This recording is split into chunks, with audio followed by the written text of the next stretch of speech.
আপনারা দেখছেন টিভি সকাল ইউটিউব চ্যানেল।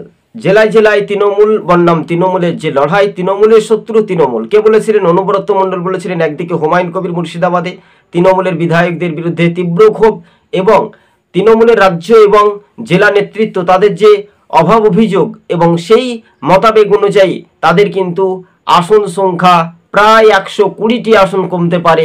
তাহলে তৃণমূল হেরে গেলে মানুষের অধিকার নিয়ে এবার কি বিজেপি ক্ষমতায় আসবে, তা কিন্তু স্পষ্ট। হাওয়া কিন্তু কোন দিকে গড়বে শেষ পর্ব পর্যন্ত দেখা যেতে পারে। দিল্লির মতো বাংলাতে ঘটনাগুলো ঘটবে না তো?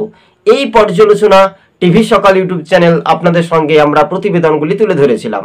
খুবই সংক্ষেপে ভালো করে মনোযোগ দিয়ে শুনলে নিশ্চিন্তে বুঝতে পারবেন যে রাজ্য রাজনীতির যে ভূমিকা রাজনৈতিক সচেতনমূলক, তাহলে বুঝে নিন তৃণমূলের যেহেতু জেলায় জেলায় যেহেতু গোষ্ঠীদ্বন্দ্ব, তৃণমূলের শত্রু তৃণমূল, বিরোধী রাজনৈতিক দলগুলোও কিন্তু নয়।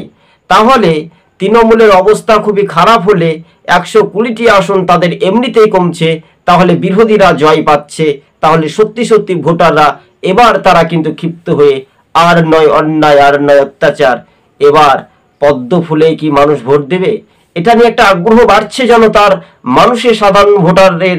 কিন্তু তৃণমূলের নেতাদের মধ্যে যে ক্ষোভ, কিন্তু গ্রামীয় স্তরে বা শহর অঞ্চলের মানুষজন বুঝতে পেরেছে যে তৃণমূলকে দিয়ে আর কোনো রকমের ক্ষমতা আনা যাবে না।